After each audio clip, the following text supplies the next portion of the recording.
the last manifestation, I was Alex da Costa. But I've abandoned that now. I'm using my real name, which is Edward Milner.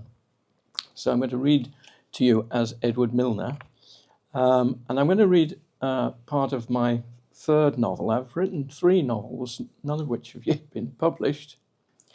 The third one is partly about my experiences in Africa, because 50, 60 years ago now, 55 years ago now, I was in East Africa at a time after independence, but before what you might call the trouble of Idi Amin. And this is a novel which is partly set during that period and partly set in the present day, as you will gather. There's also an episode between those two at an interim point, as you'll gather. I won't say any more at this moment, so I'll start. So the doorbell goes, and for a moment, the old scar under his ribs twitches. He senses the hint of a familiar fragrance that arouses a strong sense of loss, something vital that is tantalizingly out of reach. He runs a handkerchief over his brow and shuffles towards the door.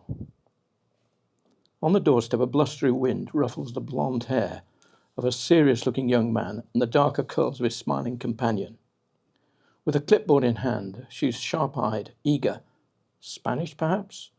A tiny carved wooden charm sparkling on the gold chain around her neck. He gasps, tries not to stare at the little pendant in wonder. Polished ebony, its inset, with a glitter of tiny gems. Somebody's flash of inspiration. Where on earth?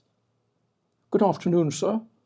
Pinstripe suit, white shirt, blue tie, and the sort of public school accent that has annoyed him for a lifetime. Don't worry, his colleague adds. We aren't canvassers. That's a relief. Religious? Or outriders for a holiday bond scheme? He misses her next few words and just catches, in Africa. Sorry, what did you say? Damn hearing aid needs a new battery. So many children are starving. Lapel badges, collecting box leaflets, yes. A donation? He nods. I'll get my checkbook. It's the wrong answer. We take credit cards, states the young man. Oh, of course. By the way, which part of Africa? Well, quite a few parts. East Africa, definitely. Good enough. He pulls out his wallet, extracts a Visa card. £20? That's very good of you. He smiles. Some charities are worth more than others. The young man holds out his phone. Just touch it here. A moment's hesitation, then he does as instructed. We can send you a receipt if you like. This is number 36? 36, yes, thank you. He hesitates, overwhelmed at the sheer unexpectedness of the moment, and dazzled by the little carved wooden pendant, so that before he has time to put together the question he really wants to ask, they've pressed a printed leaflet into his hand, thanked him again, and turned away. He closes the door and sits down and reads the leaflet. There's an exhibition about a brutal coup d'etat 50 years ago. He stays quite still for a while, head in his hands. Then it comes to him. Frangipani. Of course. He gingerly feels the sensitive scar tissue under his ribs, only too aware that the real pain is so much deeper.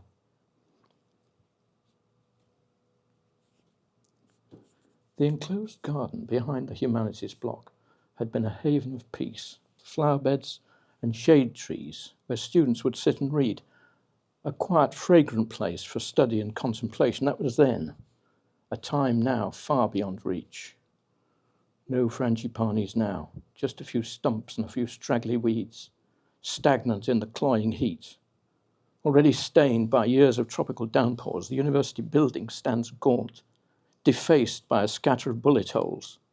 2 rough plots of tumbled red earth have been exposed, heavily freighted with a history nobody once rehearsed. A choking miasma of decomposition clings everywhere like a shroud. The place is deserted, tainted by its unhealthy past, baking in the stifling heat. 2 separate areas have been marked out with yellow tape where the remains have been found. Marker flags on thin canes dot the shallow soil between scrubby tufts of grass. The general public has not been encouraged to visit. As an outsider, it's like intruding on private grief. But he's here as a witness, tasked with capturing a record of the scene and its desperate details. He's sucked in and simultaneously repulsed, like a small boy in a zoo, mesmerized by poisonous snakes, but unable to drag himself away.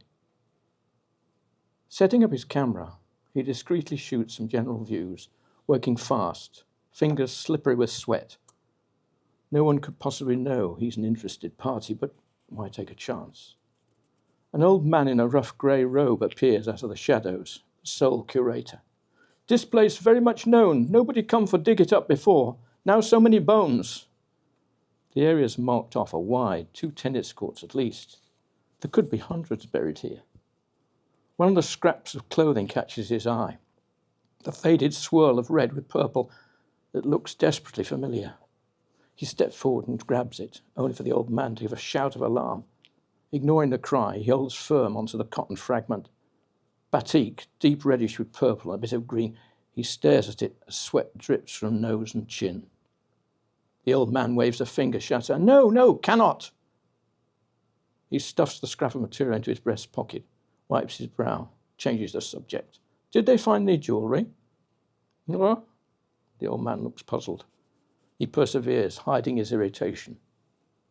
"Yes, jewellery, you know. Bangles, trinkets, harizi." "Hakuna." The old man shakes his head. "Hakuna. Harizi ndogo. Hic barbarum obliturum." After all, in coming, he had hoped to get some sort of closure, if closure was going to be possible. Now he isn't so sure. It's all so real. He sits down on the grass, head in his hands, ignoring the old man's angry mutterings. Well, perhaps he was mistaken anyway. The pattern had looked familiar, but now he sees he was wrong. And no sign of trinkets he might have recognized, no chain with a carved ebony charm. Thank God. Quite suddenly, it's all too much. The heat is stifling. In a panic, he must get away, get rid of the smell, leave the place, calm down, sort himself out. Grabbing camera and tripod, he stumbles back to the vehicle, cocooned in grief and uncertainty. He starts the motor, takes a few deep breaths, shivers in spite of the heat. After a time, he manages to engage the gear, edge the Toyota out of the gate, turns it left towards town, without thinking, no destination in mind, then blindly forward through the teeming streets.